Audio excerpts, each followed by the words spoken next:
Indonesia. Hai Millennials, ketemu lagi di Hai Indonesia, berbagi cerita dan berita untuk Indonesia lebih baik. Ini pastinya masih di Mata Millennial Indonesia TV. Matanya Indonesia. Selamat pagi. Pagi semua, ketemu lagi sama Nuka Azwita di sini dan juga di Tan Sudiro. Iya, yang udah kenyang sarapannya. Tapi tadi sempat ketiduran sih sebelum masuk studio. Udah kenyang Ngantuk biasanya gue. karena kalau kita udah kenyang jadi hawanya kan ngantuk. Tan, kelihatan banget muka bangun tidurnya ya. Ketiduran gue tadi, beneran Iya, udah padahal silang. gue pikir dia duduk, tau-tau pules gitu. Ya, lewat Ya. tadi beberapa Emang menit ya. sofa di situ tuh suka bikin ngantuk gitu. Suka bikin lelap ternyata. Suka bikin lelap. Tapi pagi ini kalian gak boleh lelap. Nggak boleh, harus seger ya Iya, pastinya ya. Buat betul. yang menyaksikan kita mungkin lagi siap-siap membuat aktivitas, entah aktivitas di rumah aja atau di luar rumah. Betul. Yang kerja, yang kuliah, yang sekolah, semua pokoknya mudah-mudahan kalian hari ini diberi semangat yang luar biasa biar imun kalian naik ya kan. Jadi kalian sehat-sehat terus, apalagi kan kita memang masih di kondisi pandemi. Mudah-mudahan secepatnya jadi endemi ya. Ya, udah diomongin, semoga Udah, cepet. memang kita harus terbiasa berdampingan. Negara Indonesia juga udah bisa menerima dari negara lain tanpa karantina. Ya. Negara-negara juga udah banyak yang membebaskan, bahkan umroh udah dibuka alhamdulillah dan tanpa karantina juga. Betul sekali. Oke. Senang ya dengarnya happy. Yap, Tapi kita dan- nggak mau ngomongin itu ya. Kita tunggu buat Indonesia dulu, belum ada keputusannya. Udah ada omongan tapi. Udah ada pembahasan tapi belum ada keputusannya. Daripada kita bahas tentang peraturan-peraturan negara saat ini kayak yang COVID tadi yang belum pernah yang belum dibahas diputuskan, mending kita bahas sejarah lagi bersama Ibu Guru Sejarah Nuka Azwita. Ya, Bu, kita kayaknya bahas apa nih, Bu? Ya, kalau kali ini kita bakal bahas sejarah soal atau tentang salah satu pahlawan di Indonesia. Kalau kalian dengar nama Pangeran Diponegoro, pasti udah nggak asing lagi. Cerita dong, Bu, cerita. Iya. Nah, kita mau bahas itu di episode kali ini. Ya, betul Asal sekali. kalian tahu, Pangeran Diponegoro ini merupakan pahlawan nasional yang berasal dari Yogyakarta. Nah, Pangeran Diponegoro ini memimpin perlawanan rakyat Yogyakarta dan di sekitarnya untuk melawan Belanda pada saat itu. Nah, kala itu kan kolonial Belanda banyak sekali ya mencampuri urusan internal keraton dan bertindak sewenang-wenang terhadap rakyat. Nah, akhirnya pertempuran besar kemudian dikenal dengan nama Perang di Penogoro, iya bener banget. Jadi perang di Penogoro ini terjadi selama 5 tahun dari tahun 1825 sampai 1830 dan telah menelan korban tewas sebanyak sekitar 200.000 jiwa penduduk Jawa. Wow. Sementara korban tewas di pihak Belanda sejumlah 8.000 tentara Belanda dan 7.000 serdadu pribumi. Ya, selain melawan Belanda, perang ini juga merupakan perang sesama atau saudara antar orang-orang keraton yang berpihak pada Diponegoro dan yang anti Diponegoro ini antek-anteknya Belanda biasanya, pengkhianat nih kan. Nah, akhir dari perang ini menegaskan penguasaan Belanda atas Pulau Jawa. Ya bener banget, karena emang seperti yang kita ketahui ya, company Belanda itu emang paling menguasai kan Pulau Jawa aja sebenarnya. Iya. Pulau-pulau yang lain nggak terlalu gitu kan, cuman sebagian kecil atau Maluku. oh itu beda. itu beda. Mereka brotherhood di sana, beda lagi. Iya, di sana dia juga di sana dianggap menguasai saudara jauh. rempah kita. Tapi di sana di Maluku tuh hubungannya beda sama di Iya, Jawa gitu Jawa. kan. Kalau di Iya, Maluku tuh lebih ke persaudaraan ibaratnya gitu kan. Kalau di Jawa rusuh banget ya, ada perang-perangnya banyak loh. Ya pokoknya Lebih memang banyak. nggak pernah nggak rusuh sih kalau kita yang namanya dijajah ya kan. Apalagi zamannya Belanda. Itu kan sebenarnya ini perdagangan yang hubungan perdagangan yang akhirnya jadi berantem ya. Kalau inget-inget kan. Ya karena memang ya Belanda ini ingin menguasai sistem Sumber daya dagang alam ya. Indonesia, sumber daya alam. Apalagi dia tahu Indonesia punya kaya akan rempah-rempah. Ya semuanya mau dikuasain memang saat itu namanya kita dijajah ya kan. Jadi dia sewenang-wenang lah akhirnya rakyat kita yang jadi korban. Ya bener banget. Seperti Dan itu. itu pendudukannya lumayan lama, ratusan tahun, tapi kali ini kita akan fokus membahas ya 5 tahun tadi, 1825 Lebih kayak sampai ke 1830. Ini ya, sosok si Pangeran Tangan di Diponegoronya Penogoro ini. dan perang di Penogoronya tersebut Iya, juga seperti gitu kan. apa gitu. Nah, apalagi kan kita tahu Pangeran Diponegoro ini salah satu pahlawan nasional Indonesia yang konon kabarnya bisa menghilang dulu. Aku pernah dengar itu. Jadi dia punya ilmu apa, aku nggak tahu. Jadi kecelek nih Belanda ini pas mau ngejar Pangeran Diponegoro, tahu-tahu sudah tidak ada dia di Pulau Yogyakarta gitu. Oke, dan gue masih sejarah yang lu kebaca ya gitu. Gue masih ingat bahwa Pangeran Diponegoro tuh ada juga di mata uang kita, di uang koin dulu 1000-an. Iya. Dia ada tuh karena yang kan memang apa sih kepalanya pakai sorban. Sorban, susah banget gue ngomong sorban. Karena kan memang kalau di Republik Indonesia itu kan mata uang kita menggunakan biasanya tuh pahlawan-pahlawan nasional, tokoh-tokoh penting di Indonesia, daerah-daerah tertentu gitu kan. Nah, Pangeran Diponegoro benar kata Dita, sempat juga menghiasi mata uang Republik Indonesia gitu. Meskipun gue baru sadari, jadi waktu gue kecil dulu gue selalu menganggap lukisan pahlawan itu ya persis seperti itu.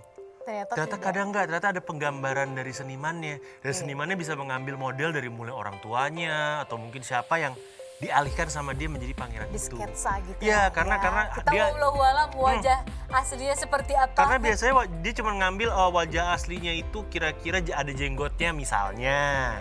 Terus misalnya orangnya ininya pipinya tirus, dia jadi cari contoh model yang seperti itu. Terus dijadikanlah lukisan sama dia. Ini gue baru tahu beberapa tahun ini baca artikel bahwa ternyata banyak muka-muka orang zaman dulu yang beda, itu hanya penggambaran dari senimannya. Iya, jadi kita memang nggak tahu ya aslinya tuh seperti apa. Wallahu alam kayak gitu. Mudah-mudahan apapun wujud rupa yang sekarang kita lihat, tapi jasanya nggak kita lupakan. Ya benar banget. Sama yang gue tahu kalau inget-inget tentang Pangeran Diponegoro, dia ahli apa sih itu namanya, perang gerilya yang ngumpet-ngumpet. Dia ahli tuh perang kayak gitu tuh. Dia punya apa, dia lulus, dia punya sekolah, pernah lulus sekolah itulah, entah siapa gurunya. Jadi dia tahu cara belok-beloknya. Penasaran gak kira-kira sosok Pangeran Diponegoro lebih dalam tuh seperti apa sih? Kita akan kupas tapi nggak di sini ya. Nggak di segmen yang pertama ini, kita harus break dulu gitu kan. Makanya untuk kalian jangan kemana-mana, tetap di Hai Indonesia. Berbagi cerita dan berita untuk Indonesia lebih baik.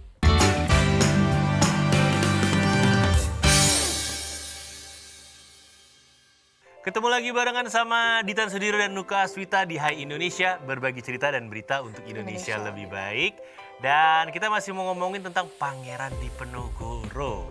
Ini kita masuk ke biografinya nih, biografi dari Pangeran Diponegoro. Jadi sebenarnya Pangeran Diponegoro ini memiliki nama kecil, yaitu Bendara Mas Mustahar. Dia lahir di Yogyakarta tanggal 11 November tahun 1785.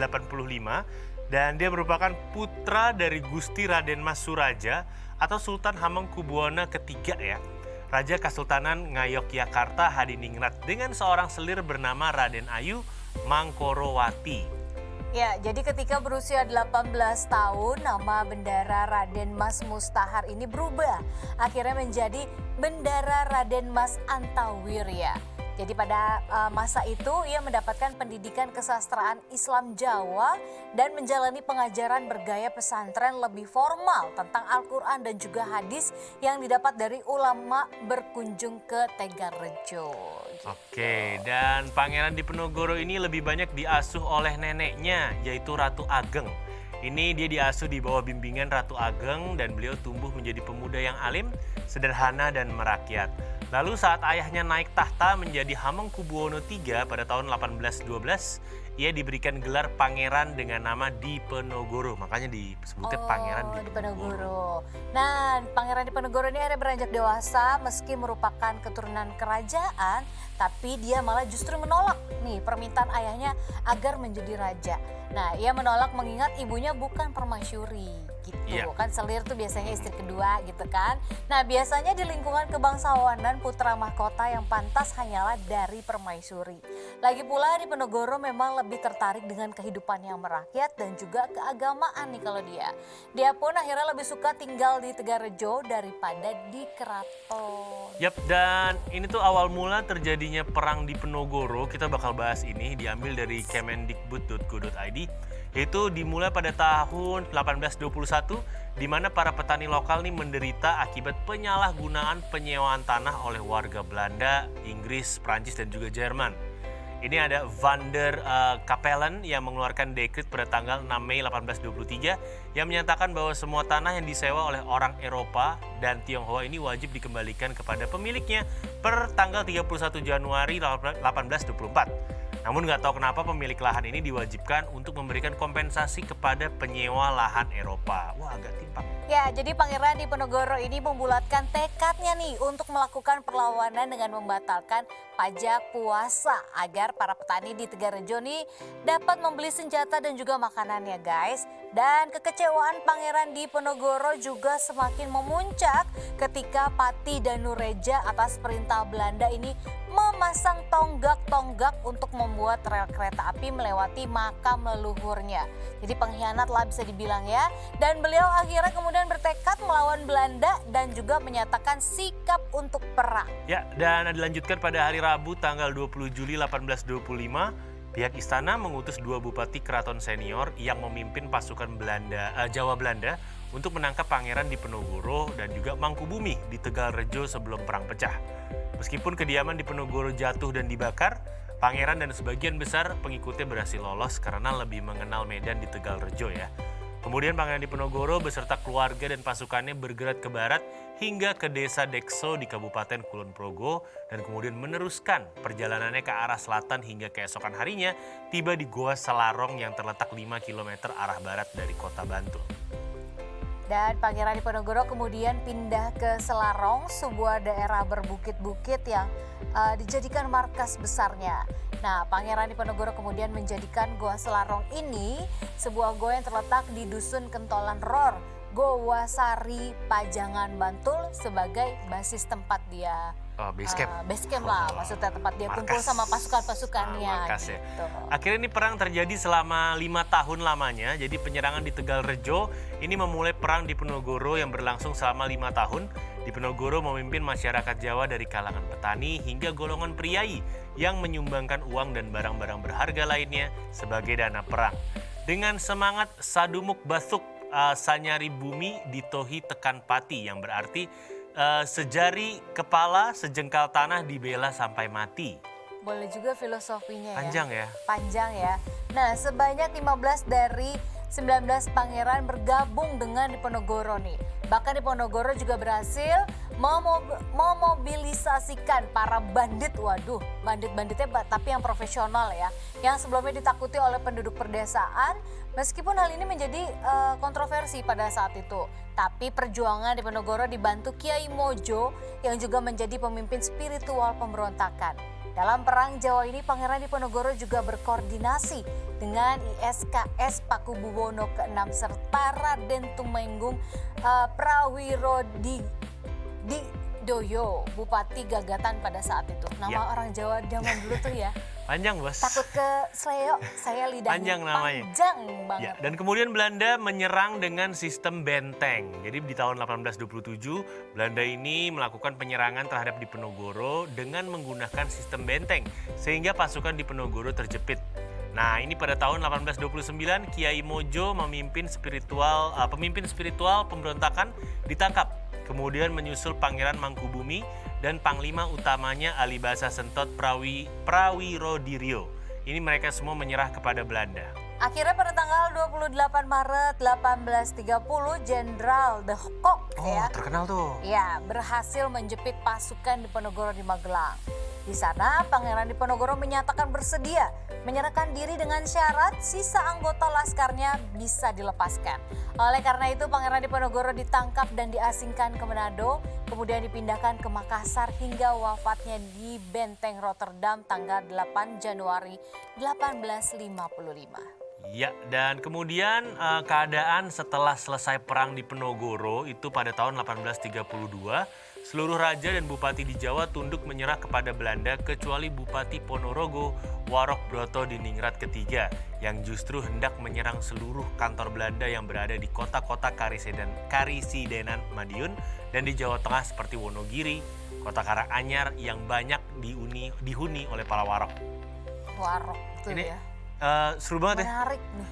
Emang kalau bahas sejarah tuh kayaknya menarik gitu loh sebenarnya. Aku tuh kadang-kadang penasaran. Ini seru banget sih, tapi gue baru tahu bahwa akhirnya diasingkan sampai Manado tuh gue baru tahu diasingkan sejauh sana. Terus dari Manado dipindah ke Makassar. Wafatnya beliau di Makassar.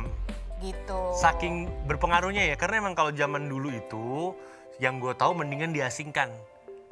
Karena kalau sampai dibunuh dan rakyat tahu itu lebih repot lagi. Iya. Gitu. Bisa Jadi lebih parah lagi. Betul. Dan kalau diasingkan itu setahu gue ya, pejabat-pejabat itu kalau diasingkan tuh kalau pejabat modern tuh kayak di villa di puncak gitu loh. Terus bisa main tenis, bisa berenang. Tapi nggak kemana-mana. Iya, boleh baca, boleh nulis, tapi nggak boleh kemana-mana. Keluarga boleh visit. Ibaratnya gitu kalau zaman dulu tuh, zaman dulu tuh tiap pemerintahan naik, yang musuhnya dipenjarain tuh, diasingkan ya. Itu biasanya gitu, makanannya dari hotel. Tetep enak ya tapi kalau gitu nggak boleh keluar. diasingkan kayak gitu. Mungkin kalau zaman di Penogoro belum ada kayaknya ya begitu. Diasingkan benar-benar memang diasingkan gitu sampai Ya, tersiksa tapi biasanya sendiri, diurusin, tetap gitu. diurusin, tidak dibiarkan mati gitu. Ya matinya mati dengan sendirinya Ya. mungkin kan gitu. Karena ya belum tentu saat zaman di Penogoro itu juga dia diasingkan tapi dia diurus. Kan kita belum tahu karena zaman penjajahan Belanda ya siapa yang nggak tahu kejamnya mereka gitu kan. Ratusan tahun kita dijajah loh gitu dan ya sampai sekarang pun kayaknya di seluruh Indonesia kita bisa melihat ya peninggalan mereka tuh Ada di masih mana-mana. ada. Kayak kalau dulu di Maluku Benteng Amsterdam bener-bener tuh. Ada di mana-mana emang biasanya. Meriamnya mereka gede-gede gitu kan. Iya. Buat mantau ya karena mereka memang sistemnya benteng.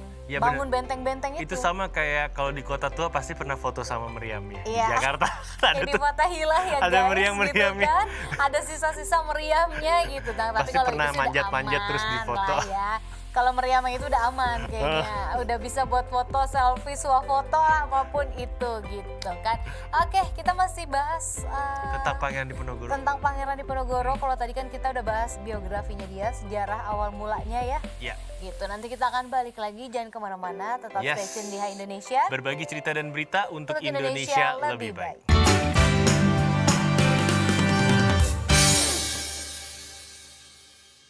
Hai Indonesia. Hai, welcome back to the show. It's Hai Indonesia, berbagi cerita dan berita untuk Indonesia lebih baik. Dan saat ini kita lagi berbagi cerita-cerita sejarah tentang Pangeran Diponegoro. Diponegoro ya, Pangeran Diponegoro ini salah satu pahlawan nasional Indonesia Ya, juga. yang gue inget cuman waktu dulu tuh waktu SD itu biasa ada lukisan pangeran. Yang gue inget dari dia tuh dia pakai sorban. Pakai sorban, terus Karakternya. kadang-kadang suka di atas kuda gitu kan. Karakternya kayak gitu kalau dibentuk dia. kayak gitu karena dulu katanya dia tuh perang di Diponegoro tuh ya tunggangannya ya kuda, berkuda gitu dia. Nah, ini kita akan membahas tentang peninggalan dari Pangeran Diponegoro yang dikembalikan dari Belanda ke Republik Indonesia. Ya dong. Biasa ada jarahan perang Iya. diambil-ambilin tuh ya. Jadi ini dimulai dari di era fase akhir Perang Jawa pada tahun 1829. Tadi kan perangnya tuh 1825 sampai 1830 kan ya. Ini seiring dengan ditangkapnya Pangeran Diponegoro, barang-barang peninggalannya ini banyak yang dirampas oleh Belanda. Beberapa barang tersebut kini sudah dikembalikan ke Indonesia dan berikut di antara barang-barang yang dicuri. Yang pertama ini ada pelana kuda atau kursi kuda. Jadi Pangeran Diponegoro bener yang tadi Nuka bilang, ini banyak lukisannya yang di atas kuda. Jadi dia ini dikenal mahir menunggang kuda, bahkan memiliki istal di kediamannya dengan pemelihara kuda dan pemotong rumput yang nggak kurang dari 60 orang. Banyak. Dan beberapa tunggangannya, ini ada yang namanya Kiai Gentayu. Ini adalah seekor kuda hitam berkaki putih yang dianggap sebagai pusaka hidup. Ya, dan dikisahkan dari katalog pameran Aku di Ponegoro, sang pangeran terpaksa lompat dari kudanya ke lembah terdekat usai disergap di pegunungan Gowong oleh Af Michel dan juga pasukan gerak cepat ke-11 dari Ternate yang terkenal dengan kemampuan lacaknya di tanggal 11 November 1829. Kemudian kuda, tombak, dan jubahnya juga dirampas dari situlah. Dan setelah dirampas pada tahun 1829, pelana kuda itu dibawa ke Belanda untuk diserahkan ke Raja Willem pertama, Willem I, yang berkuasa di tahun 1813 sampai 1840. Kemudian di tahun 1968 ada kesepakatan budaya antara negara Belanda dan negara Indonesia. Dan berdasarkan kesepakatan ini, akhirnya pelana kuda Diponegoro dikembalikan ke Indonesia oleh Ratu Juliana pada tahun 1978. Ya, terus selanjutnya ada juga nih keris Nogo Siluman. Nogo naga. Nogo, naga. Iya, Keris harusnya ya. Ya kan nama orang dulu kan begitu kan. Nah, pemerintah Belanda ini telah resmi akhirnya mengembalikan juga keris pusaka Nogo Siluman milik Pangeran Diponegoro ke Indonesia. Keris tersebut dibawa Duta Besar Indonesia untuk Belanda, I Gusti Ancung Wesaka Puja, dan akhirnya diserahkan kepada Kepala Museum Nasional Indonesia di tanggal 5 Maret 2020. Baru ya. Selama ini kemana? Di sana. di Belanda. Kenapa nggak dipulangin? Itu baru dipulangin 2020. Iya makanya maksudnya dari dulu kok nggak dipulangin. Oke, kemudian keris Nogo Siluman ini diberikan Pangeran Diponegoro kepada utusan Jenderal Hendrik Marcus de Kock dan juga Kolonel Jan Baptist Clarence setelah dirinya ditangkap pada tanggal 28 Maret 1830. Oleh Clarence, keris ini dihadiahkan kepada Raja Willem I, Willem I pada tahun 1831. Keris itu kemudian disimpan di tempat koleksi khusus Kabinet Kerajaan Belanda. Ini Pangeran Willem saat itu banyak ya dapat hibahan dari Pangeran Diponegoro. Dapat hadiah. Oke, setelah koleksi khusus Kabinet Kerajaan Belanda bubar, koleksinya tersebar nih ke sejumlah museum. Namun banyak informasi mengenai koleksi yang ikut hilang termasuk keris Kiai Naga Siluman yang diserahkan kepada Museum Volkenkund Di Leiden. Museum Leiden. Iya, mohon maaf kalau pengucapannya salah ya guys. Nah, setelah melalui riset bertahun-tahun inilah keris ini akhirnya ditemukan dan diidentifikasi dan akhirnya dipulangkan ke Indonesia. Pulangnya keris Kiai Nogo Siluman ini mendapat apresiasi dari banyak pihak. Iyalah, saya juga mengapresiasi. Akhirnya ini kan gimana pun peninggalan sejarah. Dan selanjutnya ada yang namanya tombak pusaka Kiai Rondan. Tombak pusaka yang dinamakan Kiai Rondan ini termasuk salah satu pusaka kesayangan dari Pangeran Diponegoro karena dianggap suci. Ini bisa memberikan perlindungan dan juga peringatan akan datangnya bahaya. Tombak ini dirampas pada tanggal yang sama dengan perampasan pelana kuda, yaitu pada tanggal 11 November 1829. Kedua benda tersebut dipersembahkan sebagai trofi perang. Waduh, pada Raja Belanda Willem I, Willem I. Tombak ini akhirnya dikembalikan oleh Ratu Juliana pada tahun 1978 bersamaan dengan pelana kuda. Keduanya kini menjadi koleksi Museum Nasional atau yang akrab juga disebut dengan Museum Gajah. Oke, selanjutnya ada Babat Diponegoro. Ini bukan babat makanan ya. Ini yang mana? Babat Diponegoro nih. Jadi kalau menurut sejarawan yang 40 tahun meneliti Babat Diponegoro ini ada Peter Brian Ramsay Carey. Dan babat ini ditulis selama masa pengasingan Diponegoro di Manado di tahun 1831 sampai 1832. Tapi Diponegoro tak menulisnya sendiri, melainkan mendiktekannya kepada seorang juru tulis. Isi babat itu semacam kayak puisi atau macapatan yang tebalnya kurang lebih 1170 halaman folio yang berisi tentang sejarah Nabi, sejarah Pulau Jawa sejak Majapahit sampai akhirnya perjanjian Giyanti atau Mataram. Oke, dan kemudian naskah babat ini dicari sampai ke Belanda hingga akhirnya berhasil menjadi Memory of the World UNESCO tahun 2012 dan disahkan pada tahun 2013. Namun, ternyata naskah babat itu bukanlah naskah yang asli. Jadi menurut Peter, naskah babat yang aslinya ini udah hilang. Yang ada hanyalah salinan otentik dengan aslinya sebanyak 5 kopi, 4 dalam huruf Arab Pegon atau Arab Gundul dan 1 lagi dalam huruf aksara Jawa. Naskah dalam aksara Arab Pegon ini mirip dengan yang asli karena naskah babonnya ini ditulisnya dengan huruf Pegon ya, dan kini kopian 5 naskah yang otentik itu sudah tersimpan dengan rapih di Perpustakaan Nasional. Oke, selanjutnya ini ada tongkat Kanjeng Kiai Cokro ya. Tongkat pusaka Kanjeng Kiai Cokro ini dimiliki oleh Pangeran Diponegoro pada tahun 1815 kurang lebih ya. Tongkat ini juga disebut sebagai pemberian seorang warga pribumi kepada sang pangeran. Tongkat pusaka sepanjang 153 cm yang terbuat dari kayu mahoni itu disebutkan selalu dibawa Pangeran Diponegoro tiap kali berziarah ke tempat suci. Panjang dia. Nah ini akhirnya nih sebelum Pangeran Diponegoro ditangkap sama Belanda, tongkat ini berada di tangan Pangeran Adipati Notoprojo, salah satu komandan perang Diponegoro yang juga cucu dari Nyi Ageng Serang. Kemudian Pangeran Adipati menyerahkan tongkat itu kepada Gubernur Jenderal Hindia Belanda ke-44 Jean Chrétien Baut pada tahun 1834 ya.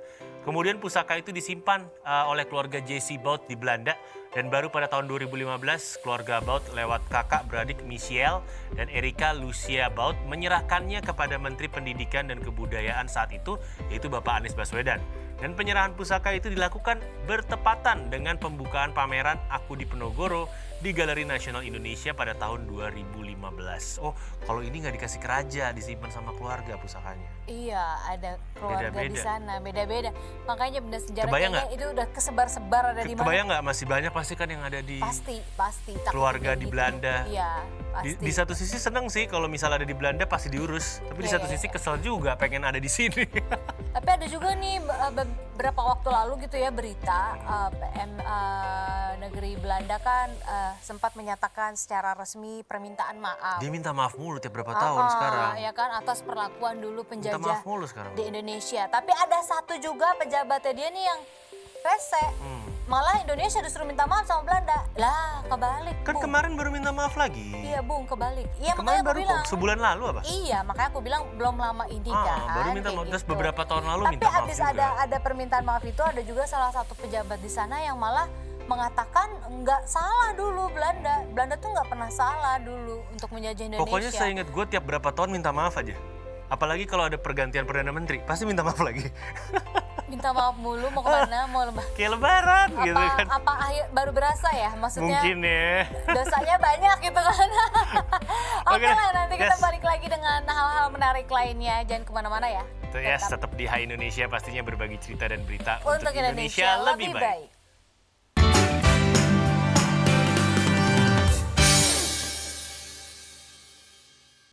Hai Indonesia, kita balik lagi ya pastinya. Kalau tadi segmen 1, 2, 3 kita bahas soal tema besar kita yaitu tentang sosok Pangeran Diponegoro gitu. Nah ini memasuki segmen 4 seperti biasa. Kita biasanya nih ngasih kalian tips, informasi yang menarik atau berita-berita apapun Ya. lah ya. Yang bisa kita update, kita akan share ke kalian juga. Bener, kali ini kita bakal membahas mengenai otomotif gitu kan. Otomotif. Mengenai kendaraan dan juga lalu lintas. Wah ini udah krusial sih. Ya tapi sebelumnya ingat kan di episode kemarin saya bahas bahwa saya kena tilang ETLE, elektronik Iya, tilang tilang. itulah pokoknya ya. Ini suratnya nih. Oh surat cinta. Ada surat cinta dari Kepolisian Daerah Metro Jaya, Direktorat Lalu Lintas. Iya masa reskrim ya kan Yoi, yang ngirimin. serem ya kalau kirim surat dari reskrim, Direktorat Lalu Lintas nih. Itu Apa? karena mobil saya atas nama kakak saya, jadi tujukannya ke kakak saya. Alamat Ya kan, biasanya sesuai. gitu di kamera itu nantinya akan menangkap plat nomor kita. Di situ kan keluar data-data semua jadi kita nggak bisa bohong. Ya akhirnya keluar nih, dapat nih 3 halaman ya. Lampiran 2 lembar surat konfirmasi ETLE. Rujukan undang-undang ditulis satu-satu bla bla bla bla. Terus poin kedua, sehubungan dengan rujukan tersebut di atas, ini adalah bukti hasil rekaman tanggal 21 Februari 2022 jam 13.49. Kita habis ketemu. Habis dari sini saya. Baru banget keluar. Baru ya. pulang dari sini ya, plat nomornya apa, ini ada nih. Terus ada 2 cara, bisa konfirmasi lewat website atau langsung datang ke Jalan MT Haryono deket sini sambil bawa lampiran suratnya. Halaman kedua langsung, lampiran surat ini identitas pemilik kendaraan bermotor, kakak Iya, saya. semua. Terus sama- sampai nomor-nomor mobil kita. pun Betul, masuk. sama di bawahnya identitas pelanggarnya, apakah dikendarai oleh saya atau bukan gitu. Terus ada juga pilihan pas udah online, ada juga pilihan mobil sudah dijual dan segala macam. Terus di halaman ketiganya, tetenet, ada foto saya. Ini Gua nggak kesel bisa banget. bohong ya. Gue sebel banget, sumpah Iya. gue sebel banget. Jadi nggak bisa bohong ya Nggak bisa, guys. Karena namanya elektronik atau e-tilang itu memang nanti akan memfoto kita. Jadi setiap kendaraan yang lewat itu ke foto. Tapi Jadi- nanti kalau ada yang melakukan pelanggaran seperti ini dapat surat cinta. Jadi ini fotonya ada 2. Foto pertama tuh long Lebih shot, close. zoom out gitu. Ini mobil saya, foto keduanya zoom in gitu. Katanya saya pelanggaran pakai telepon. Oh ya, masa? Oh iya. Nggak bisa bohong memang Nggak guys. bisa Nggak bohong, akan bisa kesel banget. bohong. Gitu, di sini jelas-jelas ini ada saya lagi nelfon gitu kan. Karena kamera itu nanti bakal bener-bener ngezoom masuk banget. Apapun aktivitas kita di mobil tuh kelihatan. Kalau dari printeran ini sih jujur kalau menurut saya agak kurang bagus. Tapi kalau online nih kita zoom, wah kameranya bagus. Ini printernya yang salah nih, bukan kameranya nih. Dan ini di bawahnya ada tata caranya. Ada tata cara konfirmasi melalui website.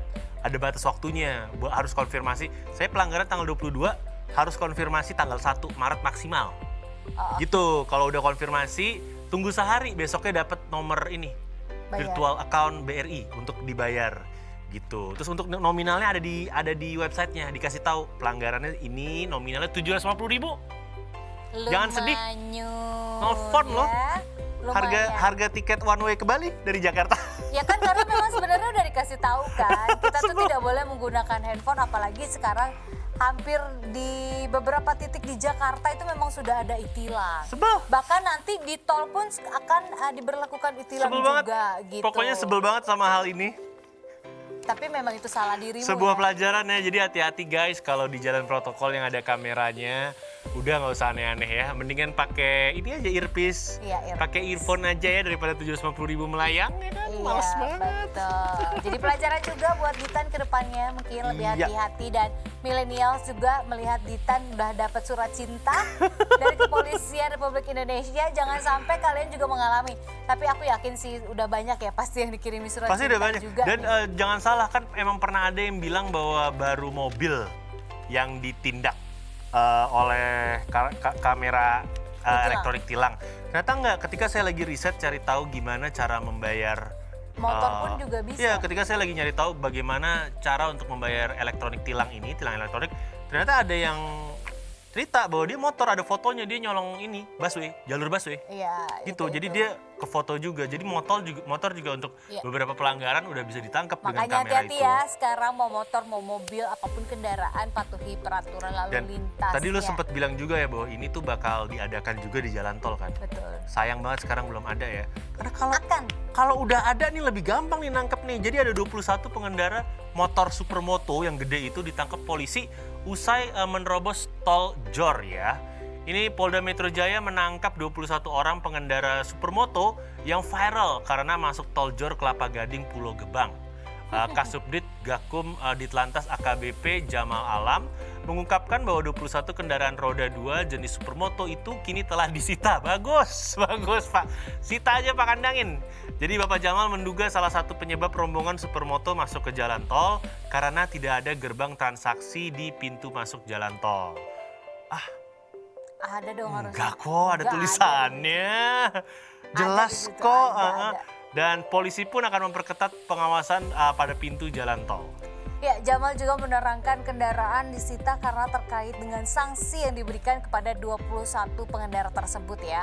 Adapun pasal yang dikenakan kepada 21 pengendara supermoto tersebut yaitu pasal 287 ayat 1 Undang-Undang Nomor 22 Tahun 2009 tentang lalu lintas dan angkutan jalan.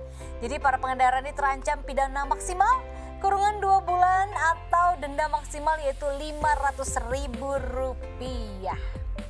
Kok lebih murah dari gua? Motor. Ya tapi supermoto gitu, itu harganya mungkin lebih mahal dari mobil gue. Ya tetap dia kendaraan roda 2. Iya sih, rodanya 2 ya. Tapi gua nggak terima. Itu roda 2, 4 gitu. Oke, jadi ini sebenarnya ada 28 orang yang terlibat dalam kejadian motor masuk ke tol Jor tersebut. Namun kendaraan yang disita hanya 21 unit karena 7 orang itu dibonceng. Gitu. Jadi selain sanksi tilang, para pengendara juga diberikan pembinaan oleh Subdit Gakum Ditlantas Polda Metro Jaya. Mereka juga udah membuat surat pernyataan untuk tidak mengulangi tindakannya tersebut. Dan pada kesempatan yang sama, rombongan pengendara supermoto yang tergabung dalam klub supermoto otomotif Jabodetabek ini mengakui kesalahannya dan mereka pun menyampaikan permohonan maaf kepada masyarakat. Ya lagi gimana sih, emang nggak bisa mikir ya, kendaraan kan pasti udah dewasa ya. Itu kelihatan. Udah jelas-jelas tol itu buat mobil. Iya, dan biasanya tuh kalau mereka tergabung dalam komunitas harusnya lebih pintar. Anak komunitas tuh pintar-pintar kok, mereka nggak ngelanggar aturan. Nah biasanya sih harusnya gitu, harusnya. Tapi banyak yang mereka tahu. Jumawa. Ya kecuali trek-trekan ya itu beda lagi. Tapi maksudnya anak komunitas tuh sangat paham aturan kok setahu gue. Iya, yang ini enggak kali ya. Nah, jadi memang seperti diketahui momen rombongan supermoto yang menerobos masuk ke jalan tol ini mendadak viral. Ya iyalah viral. Di berbagai akun media sosial Instagram, salah satu adalah akun @merekamjakarta. Nah, aksi ini terjadi pada tanggal 26 Februari ini lalu. Gue lihat nih, jadi gue lagi biasa kan anak Twitter, dapat linknya dari ini ke Instagramnya Merekam Jakarta. Ketika merekam sih mereka udah sadar bahwa mereka di tol, nyalip di antara mobil, ngerekam, udah ngerasa keren lah. Terus langsung ke pintu keluarnya. Ini Gitu. tuh ada Jadi sebenarnya ada- yang ngerekam itu salah satu dari mereka, bukan berarti orang lain. pengkhianat juga dong. Pengen posting banget ya gayanya ya. Ngeri Maksud banget gua, ya. maksud gua kalau misalnya nggak direkam itu lebih susah ngelacak ya. Paling laporan mobil kan, itu ada yang Iya. masuk tuh. Gitu. Ya bisa jadi pengendara mobil pun ikut merekam jatuhnya kan. Iya, cuman nggak ada video-videonya juga kan. Yang ini Iya. yang pengendara motor yang lagi dibonceng yang rekam. Ya itulah, kadang-kadang terlalu pinter atau gimana ya. Udah jelas-jelas Mau jalan gaya. tol buat mobil ya kan, kalian masuk. Aduh, capek deh. Mungkin gayanya kayak jagoan Udah gitu. kayak paling jagoan ngerasa paling padahal. jagoan. Gak boleh ya guys ya. Lagi-lagi Jangan pernah melanggar aturan lalu Iya lintas deh. atau mungkin nanti dapat surat kayak saya. surat cinta. Surat cinta dari Kepolisian Daerah Metro Jaya Direktorat Lalu Lintas. Makanya patuhi peraturan, Ya. ingat. Oke, kalau kayak gitu kita harus break dulu lagi-lagi. Jangan kemana-mana, tetap stay tune di Hai Indonesia. Berbagi cerita dan berita untuk Indonesia lebih baik.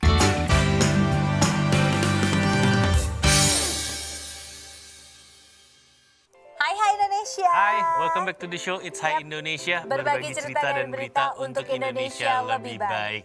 Oke, barusan kita udah ngebahas tentang Supermoto. supermoto, terus saya kena tilang elektronik ya. Jadi kalau Iya, tilang pokoknya. elektronik ada yang perlu gue tambahin. Jadi begitu lo masuk ke webnya, kan ada satu halaman lagi tuh tentang lo udah bayar tanggal berapa biaya yang dibayarkan. Semuanya ada di websitenya, ya lumayan lah. Iya. I know, Lumayan. makanya teman-teman, gue cuma bisa bilang hati-hati. Kalau yang ini gue gak bisa bantu.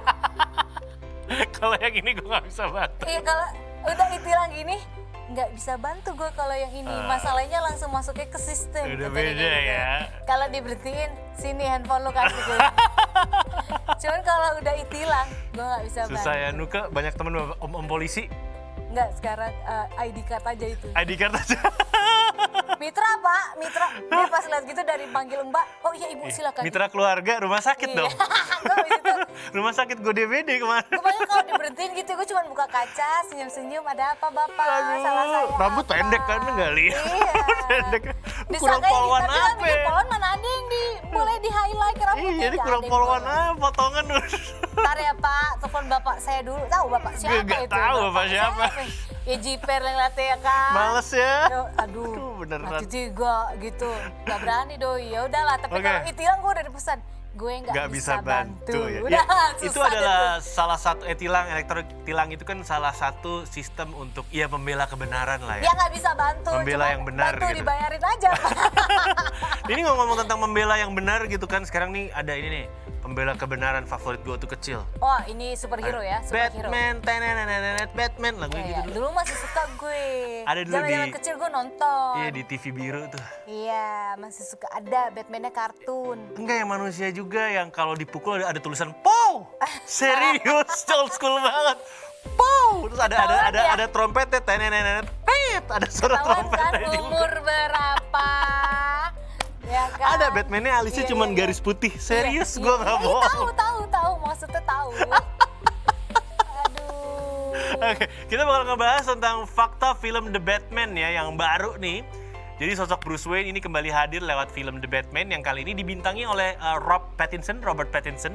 Dan film Iya. tersebut diarahkan oleh sutradara Matt Reeves dan resmi tayang tanggal 2 Maret di bioskop Indonesia. Jadi The Batman ini adalah salah satu film yang sangat diantisipasi tahun ini. Udah banyak fansnya yang nggak sabar untuk menyaksikan aksi manusia kelelawar atau manusia kalong ya dalam menumpas kejahatan di Gotham City. Terlebih semua pemeran di film ini adalah wajah baru. The Batman dijanjikan memberikan suguhan segar bagi pecinta film superhero. Dan film ini akan menampilkan sisi lain Batman sebagai detektif. Jadi bukan hanya vigilant yang lari-lari ngejar penjahat kayak sebelumnya gitu kan, langsung menghajar penjahatnya. Ini ada sisi detektifnya juga. Dan ini dia fakta menarik tentang film The Batman. Yang pertama kita bakal ngebahas tentang jadi ini sebenarnya bukan cerita asal-usul Batman.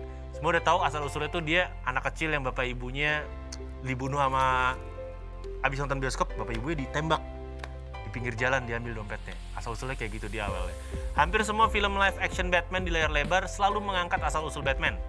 Dari mulai tragedi Bruce Wayne kecil yang menyaksikan orang tuanya dibunuh ketika keluar dari opera. Oh, opera bukan bioskop. Ini selalu diceritakan berulang-ulang di setiap film Batman. Tapi ini nggak terjadi di The Batman. The Batman ini langsung menceritakan tentang Bruce Wayne yang udah dewasa dan telah menjadi Batman. Jadi di film ini penonton nggak akan diajak untuk menyaksikan kembali tragedi yang akhirnya menjadikan Bruce Wayne sebagai Batman. Ini miriplah kayak Spider-Man Homecoming, di mana Marvel memutuskan untuk tidak menceritakan tewasnya Paman Ben, Uncle Ben di tangan perampok. Jadi ini Batman muda. Masih Robert Pattinson. Lu tahu dong Robert Pattinson? Tahu. Ganteng aja cepet. Oke, selanjutnya Batman menjadi detektif. Nah, sebelum dikenal sebagai superhero seperti sekarang, ternyata Batman ini mengawali semuanya sebagai seorang detektif ya guys. Sisi Batman sebagai detektif belum pernah diangkat ke layar lebar sebelumnya. Nah, di The Batman Crusader ini tidak hanya memamerkan keterampilannya menumpas kejahatan dengan adu fisik, terus gawai canggih atau kendaraan yang menawan seperti biasanya, tapi di film ini Batman juga akan memamerkan keahliannya dalam menelusuri jejak penjahat, terus bisa membaca data dan juga melakukan penyelidikan seperti pekerjaan detektif pada umumnya. Nah, kecerdasan inilah akhirnya mengungkap misteri yang terjadi di Gotham dipertaruhkan di film ini gitu. Iya, ini katanya filmnya sangat dark ya. Tak baca-baca di beberapa artikel Kekerasannya gitu. banyak. Ini bisa kayak lagu apa kalau kita lagi upacara tuh. Dari yakinku teguh, Gotham City ku hancur. Bisa. Saatnya dia yang nulis gitu. Hancur banget katanya Gotham City-nya di sini. Terlalu ini ya. Iya makanya. Baku. Iya ini bisa jadi nih deh. Gotham City ku hancur bisa. Jadi Bruce Wayne ini menderita gangguan mental. Di film ini Bruce Wayne diceritakan menderita masalah mental illness ya, PTSD. PTSD itu biasanya trauma pulang perang tuh PTSD tuh. Iya. Orang pulang perang balik Takut. trauma gitu kan. Nah, ternyata dia terjangkit PTSD karena trauma masa kecil setelah menyaksikan kedua orang tuanya tewas. PTSD itu membuatnya menghindari orang banyak dan lebih suka menyendiri. Akibatnya dia pun depresi dan Bruce juga nggak tertarik untuk bergaul dan bahkan malas untuk ngurusin perusahaan peninggalan orang tuanya. Batman sepertinya adalah karakter yang dia gunakan untuk lari dari depresi PTSD-nya tersebut. Pelariannya. Oke. Terus sekarang kita bahas soal kostum. Nah, ini ada kostum kulit dan juga armor baja Batman. Hal pertama yang patut diperhatikan dari film The Batman ini adalah kostum Batman yang tampak menggunakan kombinasi bahan kulit dan juga armor baja. Jadi kostum ini mengingatkan banyak fans pada seri game Batman yang bertajuk Arkham ya kan.